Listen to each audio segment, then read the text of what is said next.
after an hour of twiddling and fiddling and impatient wiggling on the sofa, staring at those horrible canes.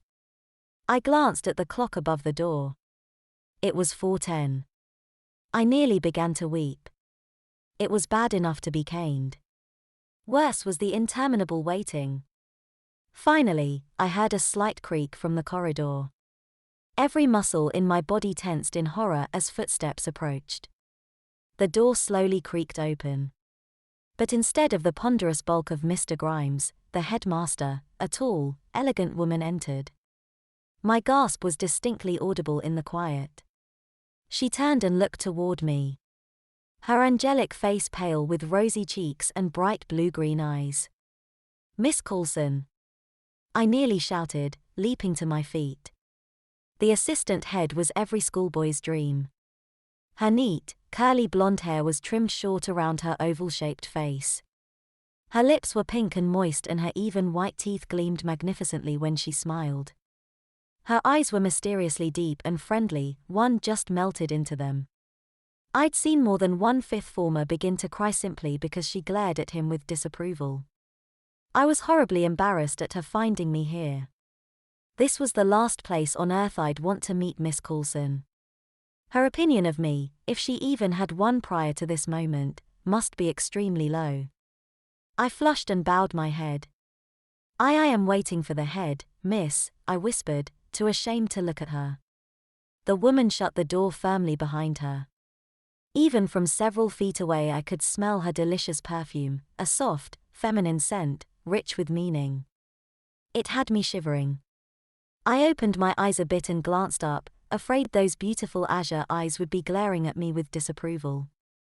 My knees felt weak. Instead she was smiling slightly, her lips pursed together in a thin line that turned up at the corners.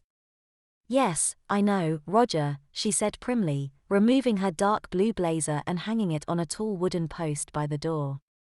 She stood and faced me, hands on her hips. She was a large woman, tall and imposing, athletic and strong.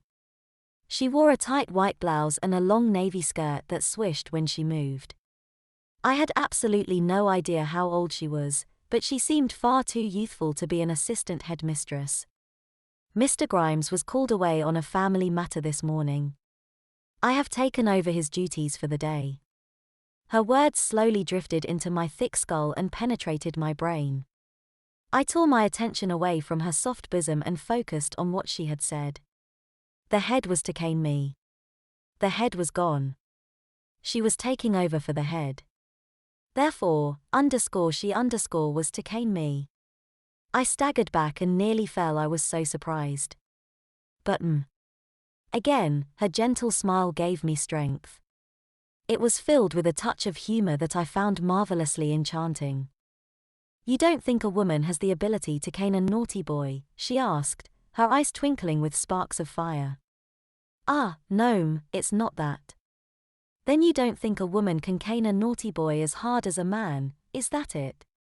"Ah, no, I'm sure you can, it's just that," I stopped, frozen in terror and bewilderment. How could I explain?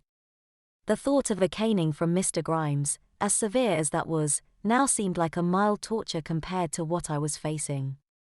That this delicate, beautiful creature was about to whip my ass sent dozens of contradicting messages to my brain and body. Was I excited? Was I afraid? Was I curious? Was I about to laugh or about to cry? I had absolutely no idea. The woman eased her backside onto the head's desk and sat, legs dangling, grinning at me in amusement. "This is your first time, isn't it?" She opened a manila folder she'd brought with her and studied it intently for a few minutes. The silence was deafening. I kept hearing echoes of canes swishing and cracking in my head. Every now and then the woman would cluck her tongue, whether in surprise or disapproval, I couldn't know. Finally she put down her folder and shook her head at me. "I see that you are a consistently naughty lad, Roger," she said, her lips curling downward in a frown.